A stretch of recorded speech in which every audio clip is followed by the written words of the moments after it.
Olá, as paz, Primeira Igreja Batista em Sete Barras, você que também está fazendo parte, participando desse estudo, tá? Aperta lá o sininho, faz sua inscrição para estar recebendo esse estudo, né? Toda vez que um vídeo novo é lançado, e vamos agora ao capítulo 8, do versículo 1 ao 6, abertura do sétimo selo, tá? O julgamento da história, já começa agora. Tá? O julgamento na abertura do sétimo selo. E você compartilha com seus amigos, se inscreve aí para você estar recebendo. Né?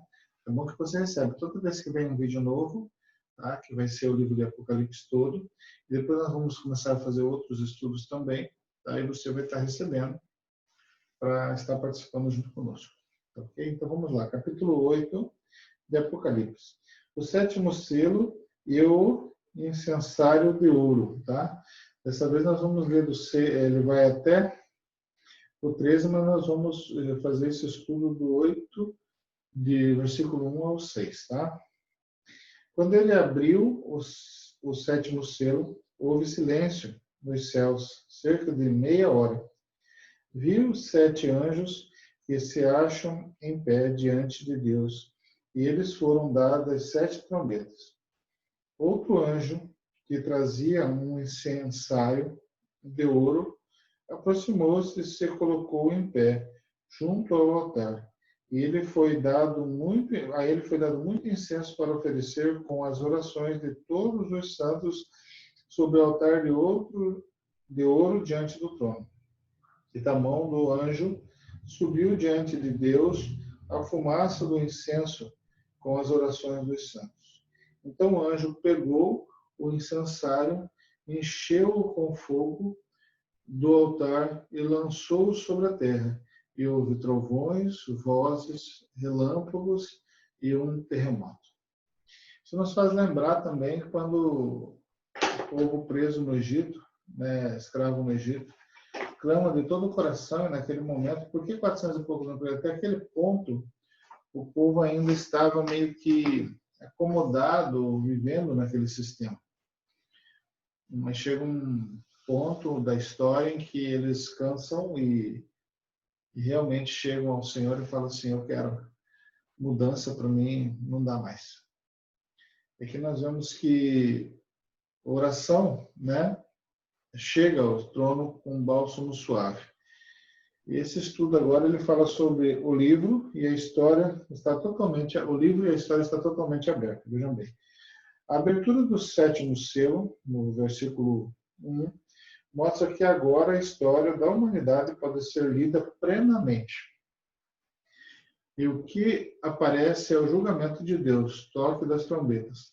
A abertura do sétimo selo é diferente da abertura dos demais, pois o que temos é só silêncio. Quando o Cordeiro abriu o sétimo selo, houve no céu um silêncio de meia hora. Tá? Versículo 1. O autor certamente se inspirou nas 5 visões de Amós, no capítulo 7, de 1 a 9 e o 10. Após a quarta visão, que anuncia o fim do santuário, Amós 8, de 1 a 3, o profeta convoca ao silêncio diante da gravidade do momento que precede a catástrofe, Amós 8, 3. Ou seja, sabe que lá 1 minuto de silêncio? Pela tragédia, pela morte, pelo falecimento de alguém. No Apocalipse, o silêncio, no versículo 1, apresenta a expectativa das comunidades diante da gravidade do momento. A história da humanidade é um livro aberto. Olhando-a com olhos de profético, o que descobrimos? A sessão das trombetas nos dá a chave de leitura. Lendo a história da humanidade a partir da morte e ressurreição de Jesus, descobrimos que Deus julga continuamente a história. Deus responde ao clamor dos mártires, versículo 2 ao versículo 6. O momento é de extrema importância, por isso o autor esmera na preparação dos toques das trombetas. Antes de apresentá-los, mostra que o julgamento da história é a resposta de Deus para o clamor dos mártires que pedem justiça. Tá? E nós vamos falar no capítulo 6 também sobre isso. É por isso que o autor vê um anjo colocado perto do altar, tinha nas mãos um turíbulo, né, de ouro.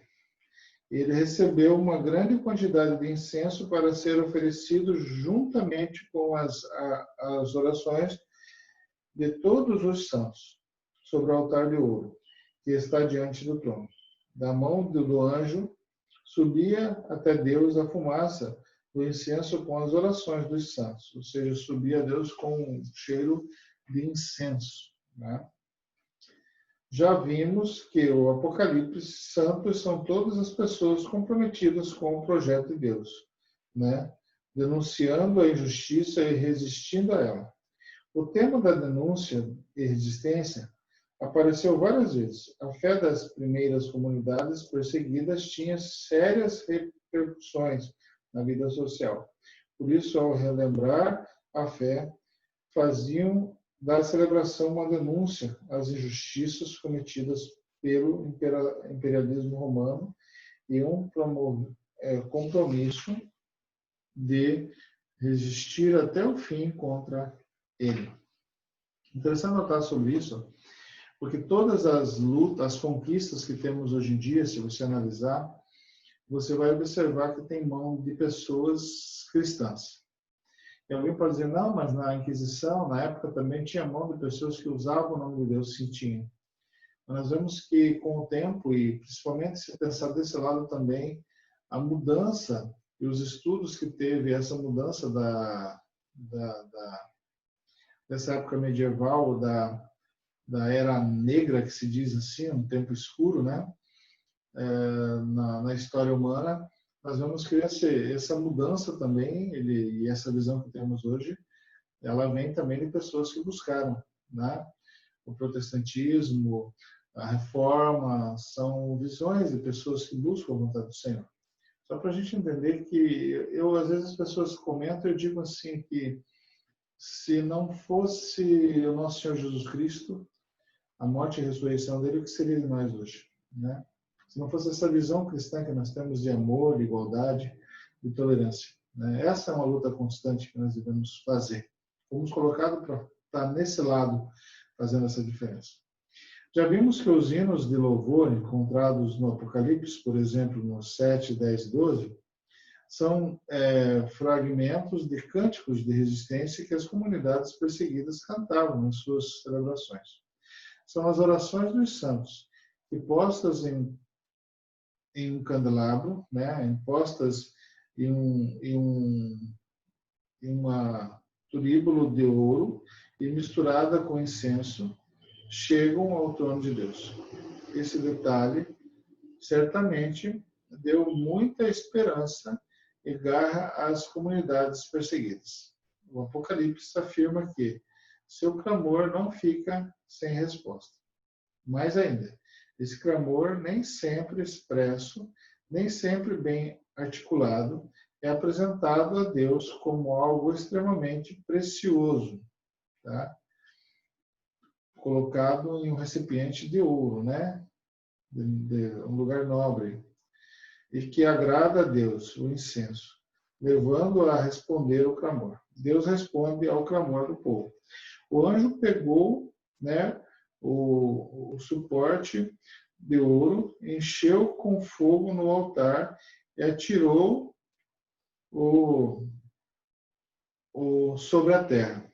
Houve então trovões, clamores, relâmpagos e grande terremoto. 8 e 5. As comunidades celebram sua fé no Deus da vida. E essa celebração é, ao mesmo tempo, denúncia dos ídolos que geram morte e resistência contra todo o poder que pretende ser absoluto.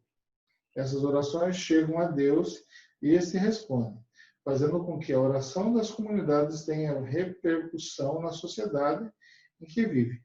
De fato, né, o incenso jogado para a terra e os 4 abalos cósmicos, 4 totalidade, representam a resposta de Deus ao clamor das comunidades. Já no Antigo Testamento, trovões, clamores, relâmpagos e terremotos eram modos de falar da presença e ação de Deus no meio do povo. Por isso eles entendiam o que estava acontecendo. No Apocalipse, eles são a resposta de Deus ao clamor da comunidade e dos mártires. Não são acontecimentos reais, são modos de dizer que Deus está atento e respondendo ao clamor, a ação de Deus. A forma que a gente fala está mostrando que a ação de Deus sobre a terra é a favor, né, aqueles que sofrem pela vontade e fazem a vontade dele segundo o projeto que ele tem para o mundo. Tudo isso nos conduz a uma reflexão sobre o que é rezar, e sobre orar, e sobre as consequências da oração. Em primeiro lugar, a oração não é alienação. Pelo contrário, ela nasce das preocupações, dificuldades, opressões, situações de morte que invadem nossa vida. Em segundo lugar, o Apocalipse não ensina a delegar a Deus a tarefa de construir um mundo de fraternidade. Pelo contrário, mostra que a oração nasce da dura realidade, torna-se clamor que chega a Deus, mas volta para o meio da comunidade com compromisso.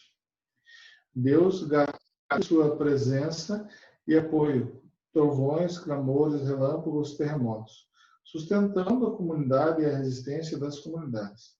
Se Isaías afirma que a palavra de Deus desce do céu e para lá não volta sem antes ter produzido um efeito, Isaías 55, 10 a 12, o Apocalipse garante que a oração sobe ao céu, mas volta à terra para produzir o que Deus quer que nós façamos com sua ajuda e apoio. O julgamento de Deus sobre a história depende disso. Só depois que as comunidades tomarem consciência é que os 7 anjos com as 7 trombetas poderão anunciar o julgamento de Deus. Amém? A história da humanidade é um livro aberto. O que representa ler nossa história?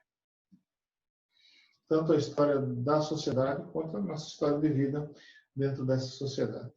Nossa celebração tem repercutido na sociedade e de que modo? Qual é a diferença? Nós oramos a Deus, clamamos a Deus, colocamos a Deus o sofrimento do povo, o nosso sofrimento. Mas como quando Deus vem com o poder, porque a palavra fala assim que se você pede, você é ouvido, se você não é ouvido, você não sabe pedir, ou seja, alguém fala, mas como assim? Eu preciso fazer o quê então? Não. Você não sabe pedir porque você não está pedindo segundo a tua vontade, não a vontade de Deus. Você, mas como é? Deus não fala comigo? Não fala, você sabe qual é a vontade de Deus. Né?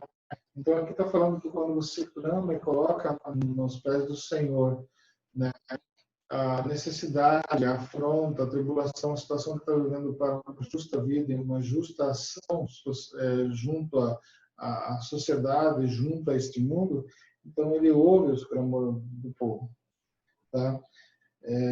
Como sentimos a presença e o apoio de Deus na denúncia da injustiça e da resistência, né, a elas? Ou seja, como nós temos feito isso? Porque a gente vê e tem que tomar cuidado, isso aqui que está explicando aqui não era desse jeito.